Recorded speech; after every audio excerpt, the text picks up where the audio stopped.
এই বিএনপির নেতা একটি এলাকায় গিয়ে বলতেছে আর যাই করো দাড়িপাল্লা ভোট দিও না। আগে তার কথাগুলো শুনি, তারপর জনগণের রিয়াকশনটা আমি দেখাবো আপনাদেরকে। আমাদের সময় আমরা একটা কথা বলতেছি ভাই, আমি মুক্তিযোদ্ধা ছিলাম, আমি ছোট মুক্তিযোদ্ধা, একেবারে ছোট মুক্তিযোদ্ধা ছিলাম।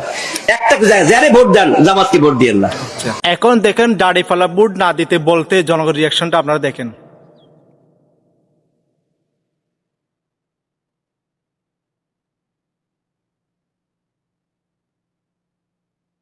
এখন সেই নেতা বুঝতে পেরে দেখেন সে কি বলে। এখন বসেন ভাই, বসেন বসেন, আমি বুঝি ভাই, বসেন, বুঝি আমি বুঝি ভাই, বসেন।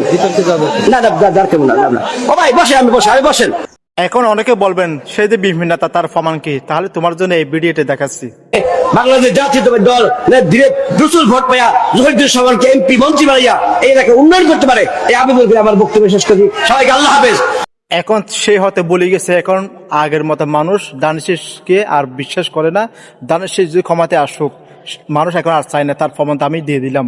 সে যখন বলছে দাড়ি ফেলা ভোট দিও না, মানুষের রিয়াকশন দিয়ে দেখছেন ওখান থেকে মূল্য, এখন যারা বসা ছিল সেখান থেকে তারা উঠে যাচ্ছে। তো এই সে বড় প্রমাণ আর কি লাগে।